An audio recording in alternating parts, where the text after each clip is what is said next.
Today I'll show you two easy ways to create smooth zooms in Premiere Pro, plus a bonus trick so you can save it as a preset. I already prepared the footage. You're going to drag and drag your footage onto the timeline, then you're going to find the moment that you want to zoom in.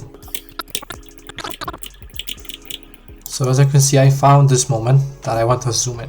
So let's start with the basic method. If you select your clip, you can increase the zoom by using the scale property on motion. So by clicking on the stopwatch, you create a keyframe. So if you move your playhead a little bit forward and you increase the scale property, now you can see this zoom is not smooth.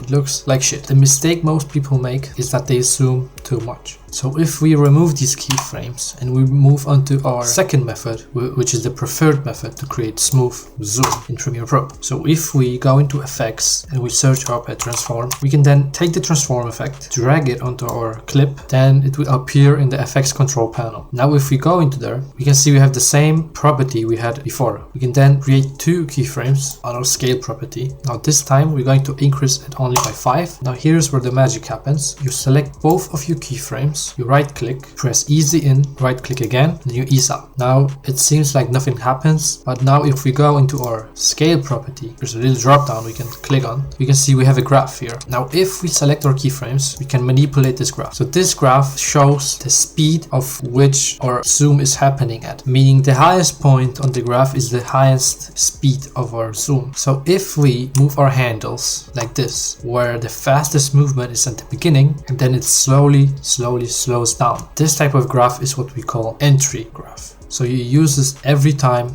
you enter into something. Now we can make this a lot more smoother than it is right now by adding motion blur. Under shutter angle, still under our transform, we can set this to 180, which will add motion blur to our zoom. Now if we move the second keyframe, which create a longer distance between our keyframes, which will make them more smooth, we get something like this. This feels a lot more smoother and a lot more professional. Now once you're happy with your zoom, you can actually save this as a preset. So you can right click on the transform, click save preset, then you're going to name it something simple, and then you press OK. Now it seems like nothing happened, but in our effects we can see it appearing.